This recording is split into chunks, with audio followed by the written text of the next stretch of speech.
سب کے ساتھ اپنے دکھ بیان نہ کرو، لوگ آپ کے ساتھ رو کر سنیں گے اور پھر دوسروں کو ہنس کے سنائیں گے۔ جب نظر انداز ہونا شروع ہو جائیں تو کنارہ کر لیں، کیونکہ وضاحتیں کبھی بھی آپ کا کھویا ہوا مقام واپس نہیں لا سکتی۔ ہاں، مگر خاموشی آپ کو مزید تذلیل سے ضرور بچا سکتی ہے۔ اپنی بے عزتی کا جواب اتنے عزت سے دیں کہ سامنے والا خود ہی شرمندہ ہو جائے۔ منافق لوگوں کی ایک قسم ایسی بھی ہے جو خود کو حساس ظاہر کر کے پہلے آپ سے ہمدردیاں سمیٹ لیتے ہیں اور پھر آپ کے جذبات سے کھیلتے ہیں۔ مرد دوسری عورت کے چکر میں مجبوری کا بہانہ بناتا ہے اور عورت دوسرے مرد کے پاس پیسہ دیکھ کر مجبوری کا بہانہ بناتی ہے، پھر ایسی شرط رکھتی ہے جو مرد پوری نہ کر سکے۔ یقین مانیے کسی کی بھی کوئی مجبوری نہیں ہوتی، یہ سب بہانے ہوتے ہیں۔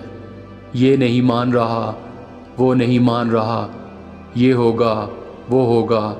جس نے آپ سے دل سے نبھانی ہے وہ ہر طرح سے حاضر رہے گا۔ رشتے اور شیشے میں ایک خوبی سانجھی ہے کہ یہ اندر ہی اندر اپنے ہی تناؤ اور بوجھ سے ٹوٹ جاتے ہیں۔ ایک دن تم پیچھے مڑ کر دیکھو گے کہ جن چیزوں کے لیے تم فکر مند تھے وہ تو بہت چھوٹی تھیں اور تم بڑا سمجھتے رہے۔ اپنے خلاف باتیں سن کے حوصلہ نہ ہارو، شور کھلاڑی نہیں تماشائی کرتے ہیں۔ اگر بغیر ڈگری کے اس دنیا میں کوئی ڈاکٹر کامیاب ہے تو وہ ماں ہے۔ جو شدت سے مانگا جائے وہ ضرور ملتا ہے۔ اللہ پاک تڑپ ضائع نہیں جانے دیتا، وہ دلوں کے حال سے بخوبی واقف ہے۔ جو تم چاہتے ہو وہ ملے گا، وہ نہیں تو اس سے بہتر ملے گا۔ انسان کی فطرت ہے کہ وہ کسی بھی چیز کی دو مرتبہ قدر کرتا ہے، ایک ملنے سے پہلے، دوسرا کھو دینے کے بعد۔ روتا انسان وہ ہے جس نے خلوص دل سے رشتہ نبھایا ہو، ورنہ مطلب کا رشتہ رکھنے والوں کی آنکھوں میں نہ شرم ہوتی ہے نہ پانی۔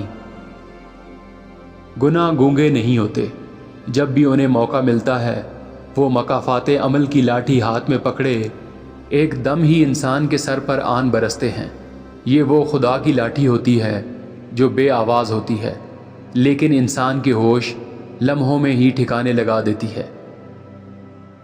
ماں سے کبھی حساب کتاب نہ کرنا، ورنہ تم پر رزق کے سارے دروازے بند کر دیے جائیں گے۔